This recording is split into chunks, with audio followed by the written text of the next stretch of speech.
So last year was my most consistent year ever in terms of sticking to habits that I wanted to do daily. And I'm going to tell you about how I did that. So if you don't know me, my name is Carl. I'm a technology consultant and I'm trying out YouTube to share some tips and insights that I've found helpful along the way. So I'm part of a men's workout group called F3, which is multiple other videos unto themselves, but it's great. And one of the things that I participate in through F3 is this habit accountability group called Go30. So essentially you sign up monthly and you choose a group of guys to be your accountability partners. And it can be based on sort of going for the same kind of goal. In my case, it's just some of the guys in the group that I have met with before and have a relationship with. And you set whatever goals you want for the month. It can be as big or as small as you want it to be. And the important thing is that you can check in on them daily. So this is sort of a daily habit. So there are ways to do something where it's like, oh, well, I could say, oh, I have an aura condition. I have to do this or that every day. Or,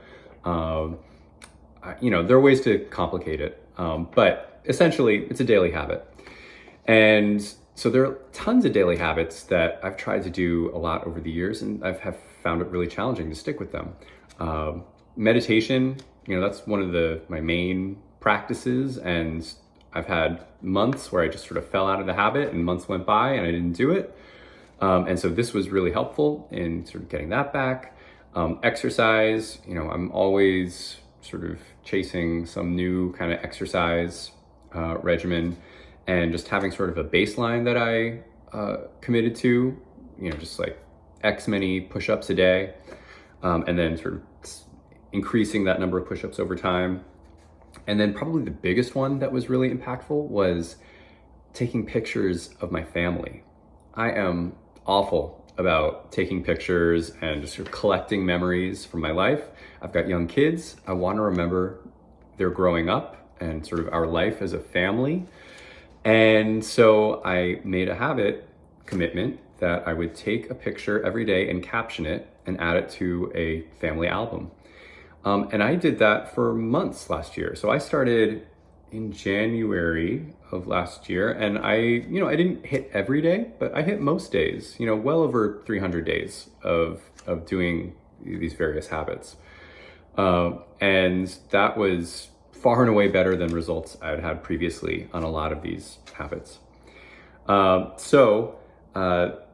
I think a key to being successful in that was that they were small habits, right? Journaling is another thing that I have wanted to do more of. I very much feel like I consume so much information, so much media, and at the end of it, I can't even tell you what it was about, just a couple days later. And so sort of becoming more intentional about what I consume and hanging on to things, and really making the effort to sort of form thoughts that stick around. And so journaling is part of that. And so I journaled one line every night for months. And that's not that much, but it started to feel like, oh yeah, it feels easier to do it than not to do it. And so, you can stack that up. My meditations got longer. I started, increasing the number of push-ups and sort of squats and things I was doing. So all of that was really positive and really great. Now, I say that last year was my best year, and this year has not been. And that's because in January, I was like, oh, great, I'm doing so great. I'm gonna really amp it up and crank everything up. And then, of course, everything fell apart and I fell off the wagon. And suddenly 3 months had gone by and I hadn't done really any of my habits. And so I restarted in April. This is April. And so I'm starting with just checking in every day, right? I think starting with the smallest possible increment, just checking in. And the way that you check in is we have a shared Google Sheet, and by 10 a.m. the following day, you need to put down a 1. Everybody's name is on a row. Everybody has their own row. The columns show each day of the month. And so for the day in question, by 10 a.m. the following day, you need to put in a 1 if you did your habit, a 0 if you didn't meet your habit commitments. And if you don't check in by 10 a.m. the following day, you get a -1. And then you count up the points at the end of the month, and that's your score, right? And you just try to get a better score every month.